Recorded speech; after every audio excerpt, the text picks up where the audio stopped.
네, 여러분들 안녕하세요. 주영광 TV입니다. 성경 속 한자어를 풀이해드리는 그런 시간입니다. 오늘은 시편 34편 18절에서 39편 4절까지의 말씀에서 보겠습니다. 이 우리나라 성경이 맨 처음에 중국 성경을 번역하면서 시작이 됐어요. 그래서 원래가 이제 한자어가 우리나라 말에 많은데 특히 이제 중국 성경을 번역하다 보니까 한자어가 더 많이 있습니다. 좀 그런 점들 이해를 해주세요. 처음에 나온 한자어는 충심입니다. 시편 34편 18절 말씀 읽어드리겠습니다. 여호와는 마음이 상한 자를 가까이 하시고 충심으로 통회하는 자를 구원하시는도다.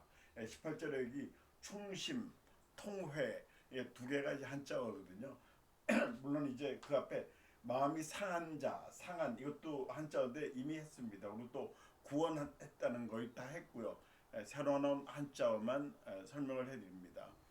자, 충심 이거는 이제 우리 충심으로 어떻다 그런 얘기하죠. 그러니까 마음속에서 우러나오는 참된 마음이다 이런 뜻입니다.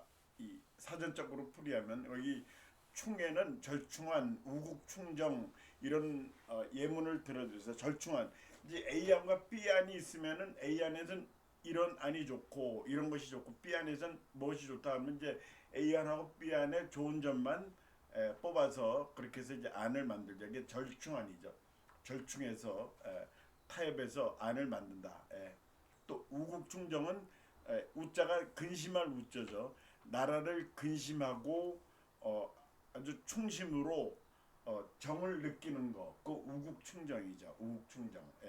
그다음에 심자는 마음심인데 예문 인심조석변 산색고금동 좀 한자를 보면 여러분들 아시겠죠? 인심은 조속으로 변한다. 조속은 아침 저녁으로 변하지만 그런 뜻이 되겠죠. 산색, 산의 색깔은 고금동이다. 고는 옛고죠. 옛날이나 지금이나 똑같다. 사람 마음은 수시로 변하죠. 그렇지만 이렇게 이 자연은 변하지 않는다. 그런 뜻으로 이해하시면 되고요. 그 다음에 통회 이거는 본문 읽어드렸고 이 통자는 아프다 그런 얘기죠. 회자는 뉘우친다 그런 뜻입니다. 그러니까 아픔을 가지고 뉘우친다. 굉장히 아프지만 아플 정도로 뉘우친다. 깊은 뉘우침이다 이런 뜻으로 이해하면 되고요. 자, 통 붕성지통의 상명지통 이 두 가지 통증이 있는데 붕성지통이라는 건 성이 무너진 거, 붕자가 무너진다는 그런 붕자죠. 성이 무너지는 아픔. 상명지통은 이 상은 잃어버리는 거죠. 명, 밝은 명자. 이게 눈이 멀어지는 걸 상명이라고 그래요. 밝은 걸 잃어버린 거예요. 눈이 멀어지는 그런 고통이다. 그래서 이건 비유적으로 표현한 건데 붕성지통이라는 거는 이, 이 아내가 남편을 잃었을 때 그때 느낌을 그때 그 통증을 붕성지통이라고 표현하고요. 그다음에 이제 상명지통은 어떤 부모가 자식을 먼저 보내게 됐을 경우에 그때는 상명지통 이 눈이 안 보이는 그런 통증을 느낀다. 실제로 눈이 안 보이는 것도 있겠지만은 앞이 캄캄한 그런 통증이다. 하고 이제 옛날에 이렇게 비유적으로 썼답니다. 네. 그다음에 항룡유해다. 이 가끔 쓰죠. 항룡유해라는 말. 이 항자는 오를 항자예요. 어디 오른다. 등산도 이제 오를 등자도 있지만 이 항자도 오를 항자입니다. 용이 올라가는 거예요. 항룡, 유회 올라가서 이제 뉘우치는 거예요. 뉘우침회죠. 뉘우침을 갖게 되는 거예요. 왜냐하면은 막 올라갈 땐 좋죠. 우리 인생도 마찬가지야. 올라갈 땐 좋은데 막상 끝까지 올라가서는 내려갈 걸 생각 안 하고 아차 이거 내려가야 되겠다 싶으니까 후회가 되는 거죠. 아, 나 좀 천천히 올라올 걸. 아, 내가 내려갈 만큼 좀 에너지를 아껴놓고 올라올 걸. 이런 얘기예요. 너무 이제 그 앞을 바라보지 못하고 그냥 한쪽만 보는 거. 우리가 이제 사업하다 보면 그런 거 있어요. 이제 사업이 잘 되니까 그냥 막 벌립니다. 이 물건도 사고 저 물건도 사고 뭐 공장 시설도 늘리고 하는데 그러다 이제 불황이 올 때가 있죠. 항상 있습니다. 그럴 때 이제 후회하게 되죠. 괜히 이제 사업장을 늘려놨구나 하면서 후회하지만 이제 소용이 없는 거죠. 그래서 그런 가르침을 얻는 글자입니다. 항용유해라는 말, 통해라는 건 아픔일 정도로 뉘우친다. 그런 뜻. 다음 한자 보겠습니다. 낭패, 낭패를 봤다 이런 얘기 많이 하죠. 시편 35편 4절의 말씀 읽어드리겠습니다. 내 생명을 찾는 자들이 부끄러워 수치를 당하게 하시며 나를 상해하려 하는 자들이 물러가 낭패를 당하게 하소서. 자, 낭패를 당한다. 자, 낭패라는 게 뭐냐? 이게 일이에요. 일이 낭자의 일이 패자입니다. 앞에 그 동물에 쓰이는 변이죠. 갑자기 무슨 변인지 생각이 안 나는데 나중에 말씀드릴게요. 이 동물에는 꼭 이 글자를 개에 쓸 때도 이 글자를 쓰고 그러는데 하여튼 낭패라는 건 일이 낭자의 일이 패자다 이렇게 일이라는 거를 생각하시면 되고요. 그래서 이제 이리들이 나타났다.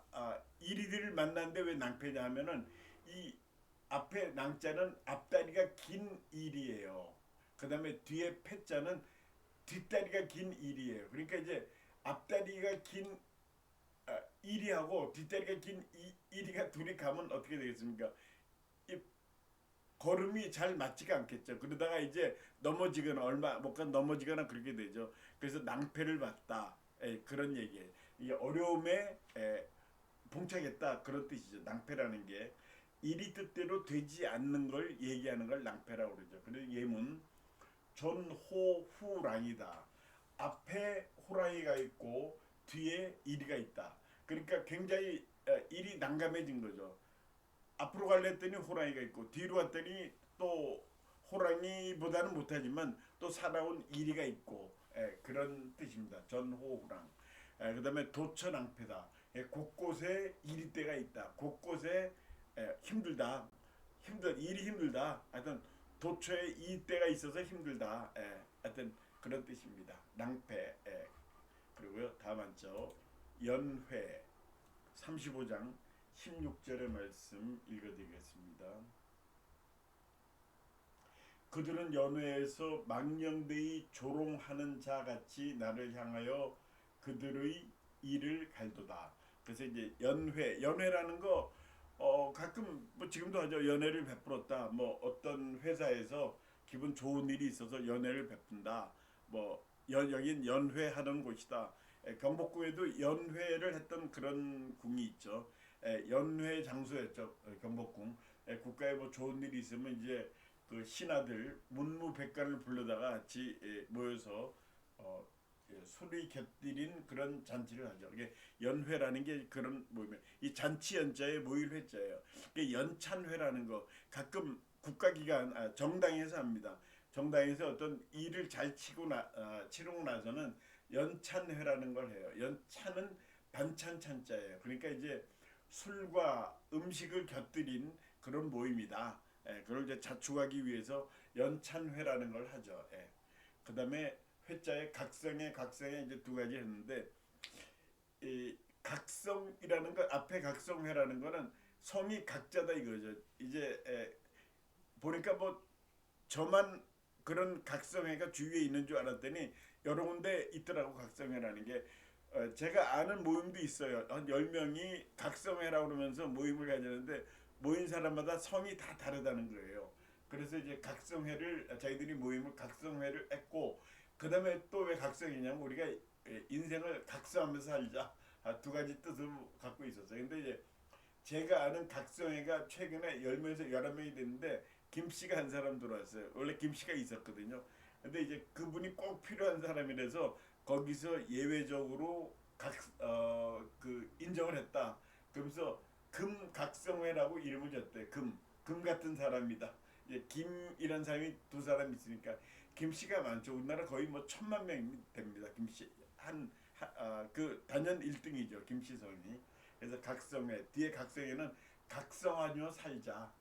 우리 인생을 좀 각성도 하고 좀 옳은 생활하자. 그런 뜻으로 졌답니다. 다음 한자 보겠습니다. 공판 35편 23절 시편 35편 23절의 말씀 보겠습니다. 나의 하나님 나의 주여 떨치고 계셔서 나를 공판하시며 나의 송사를 다스리소서. 공판한다. 공판은 공개적으로 재판을 한다. 예, 우리가 이제 공개 재판하면은 좀 나쁜 느낌을 갖죠. 뭐 사람들 쭉 모아놓고 하는 그런 것도 공, 공개 재판, 공판이라고 할 수 있지만 여기서는 이제 공판은 기소된 형사 사건을 법원이 심리하는 그런 일로서의 공판이에요. 재판이라고 생각하시면 돼요. 뭐 특별한 건 아니고요. 재판이 열렸다 이렇게 하시면 되고요. 공자는 이제 뜻이 공정, 공평 하는 그런 뜻이죠. 그래서 공제, 공망이다 하는 건 이제 뭐냐면은 이 인재가 굉장히 이 인재다 이거예요. 그리고 서로 공짜도 이거는 서로 기대가 되는 어, 공적으로도 인정을 받고 그다음에 서로 바라볼 수 있는 그런 공망이다. 이 앞에 공짜를 이제 공정의 공짜로 쓰기도 하는데 여기서 서로 공짜를 썼습니다. 그래서 공제 공망이다 하여튼 그런 말이 있습니다. 굉장히 이 장래가 촉망되는 그런 사람이다. 하여튼 공제 공망이다. 공제 공망한 사람이다. 이렇게 보면 되고요.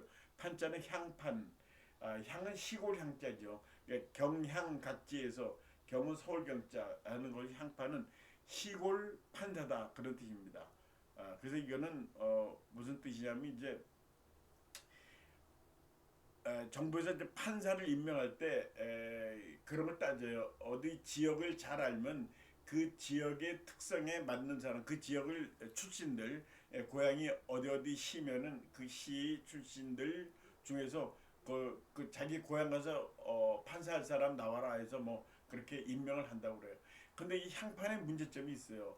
워낙 그 도시를 조그만 도시를 잘 알다 보니까 너무 이 공적인 것보다 사적인 면에 치우치는 수가 있다고 합니다. 그래서 향판의 문제점 뭐 얼마 전에 그 신문에 나긴 했는데 너무 그 가까이 해가지고 그런 사건 관련자하고 가까이 돼가지고 이 제도 문제가 있다 이렇게 얘기를 하고 있습니다. 이제 우리가 일반 공무원 같은 경우는 되도록 연고지 발령을 내주죠. 원하면은 자기 고향이 어디다 그러면 거기 가라고 그러는데 이제 판사 같은 경우에는 검사나 판사 워낙 그 엄중해야 되는 일을 해야 되기 때문에 이게 문제가 된다고 합니다. 하여튼 뭐 향판은 자기 고향 판사다. 고향 출신이 고향에 가서 일을 하는 판사 일을 하는 사람이다. 이렇게 보시면 됩니다. 다음 한자 보겠습니다. 원천 시편 36편의 9절 말씀 보겠습니다. 진실로 생명의 원천이 주께 있사오니 주의 빛 안에서 우리가 빛을 보리이다. 생명의 원천이 주께 있다. 원천, 근본이 되는 거죠. 원천, 근원이 되는 거. 근원 원자예요. 천자는 샘천. 우리가 이제 물을 먹는 그 샘이라고 그러죠. 샘천자입니다. 그래서 원천, 한강 발원지 예문을 들었는데 한강 발원지가 어디냐면 가보신 분도 있죠. 태백시에 검룡소라고 하는 데가 있습니다. 거기가 한강의 발원지래요.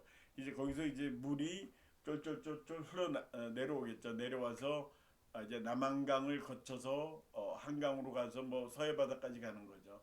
한강 발원지가 거기 있습니다. 태백의 검룡소 한번 가보세요.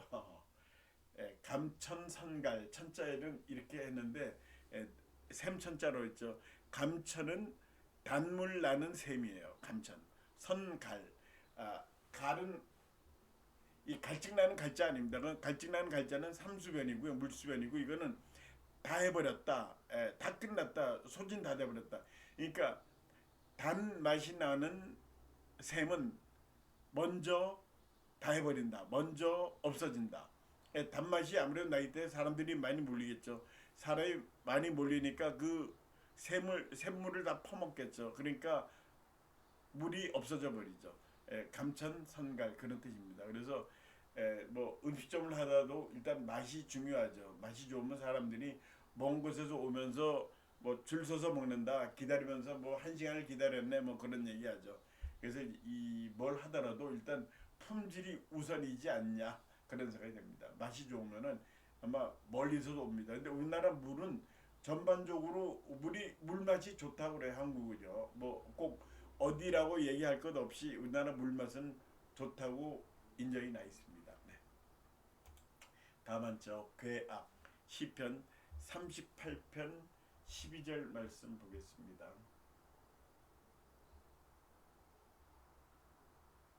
내 생명을 찾는 자가 올무를 놓고 나를 해하려는 자가 괴악한 일을 말하여 종일토록 음모를 꾸미오니. 자, 괴악한 일을 말한다.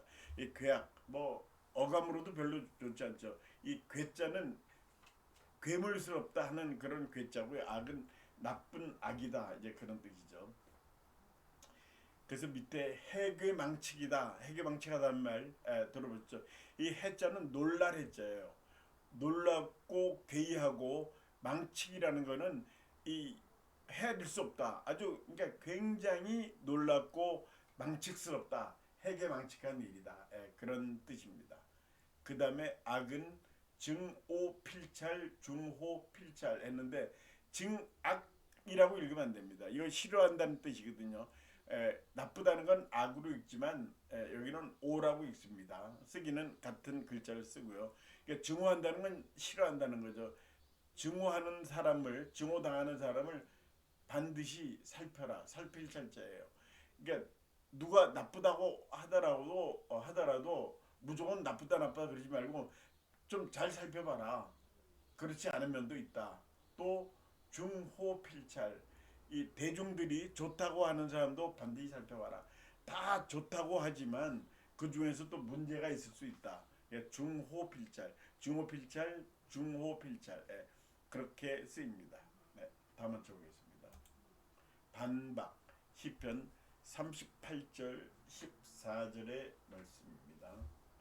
나는 듣지 못하는 자 같아서 내 입에는 반박할 말이 없나이다. 반박한다. 반박하는 건 누가 얘기한 거에 대해서 반론을 제기하는 거죠. 이 반대 반자에 반박할 박자 그렇게 됩니다. 그래서 반면교사. 반면교사라는 거는 어떤 일이나 사건에 대해서 부정적인 측면에서 보는 게 반면교사죠. 그러니까 어떤 데를 반면교사로 삼아라 해가지고 하는데 이 선생님들이 이 반면교사란 말을 굉장히 싫어하는데 왜 교사를 거기다 붙이느냐. 교사가 무슨 잘못이 있다고. 근데 이제 그런 거는 그런 교사의 뜻은 아닌데 우연히 이제 교사가 들어가서 그런 거죠. 뭐 의사들이 싫어하는 게 속담 중에 이가 없으면 잇몸으로 씹어라. 잇몸으로 살아야 된다. 살 수 있다. 이런 말 치과 의사들이 싫어한다 그러죠. 그러면 치과에 올 사람이 어디 있느냐. 우스갯소리도 있습니다. 자, 그래 반면교사. 그다음에 박은 논박할 박, 갑론을박. 갑이 얘기하면 을이 반박하는 거예요. 나는 이렇게 생각하지 않는다 하고 하는 것이 갑론을박을 벌였다. 그렇게 얘기를 많이 하죠. 다음 한자 활발입니다. 시편 38절 19절의 말씀 보겠습니다. 내 원수가 활발하며 강하고 부당하게 나를 미워하는 자가 많으며. 자, 활발하고 강하며 활발하다는 거 굉장히 이 활발하다는 말 뜻만 가지고 뭐 일을 열심히 하는 그런 사람이 연상이 되죠. 활발하게 한다. 활빈당이란 게 있습니다. 밑에 예문. 활빈당이 원래 이제 원래는 이 홍길동전에서 나오는 거죠. 그래서 부정하게 모은 재산을 부자의 재산을 가난한 사람한테 나눠주는 게 활빈당인데 이게 이제 1885년도에도 생겼어요. 공교롭게 1885년은 우리나라에 기독교에 들어온 그 해인데 그때 이제부터 어떤 사람이 그런 홍길동정의 활빈당을 번떠가지고 자기가 그런 조직들이 생겨났어요. 조직적으로. 그래서 이게 그 조선 말엽에 생겼는데 1885년이면 이제 2조 말엽이죠. 그래서 1910년까지인가 또 고까지 활동을 했답니다. 한때는 굉장히 위협적인 존재가 되었대요. 그래서 결국은 뭐 그렇게 오래가지 못했는데 주로 남쪽 지방에서 또 충청도 그쪽에서 활동을 많이 했다고 합니다. 일단 활빈당의 빈자는 가난한 사람이죠.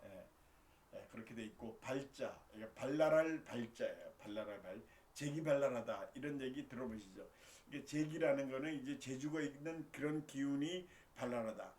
발랄하다는 거는 굉장히 활동적이고 이제 그런 뜻이죠. 재기 발랄하다라는 거는 이제 주로 아가씨들 이런 기억이 그런 게 생각이 나죠.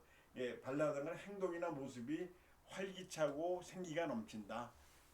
그래서 이제 발랄한 그런 성격, 대체로 이런 성격이 무난하게 어디 가서 사람들이 좋다고 그러죠. 환영을 받습니다. 다 맞춰보겠습니다. 연한 시편 39편 4절의 말씀입니다. 여호와여 나의 종말과 연한이 언제까지인지 알게 하사 내가 나의 연약함을 알게 하소서. 내 종말이 언제 오는지 알게 해달라. 연한, 연은 해년자고 한은 한도 한자죠.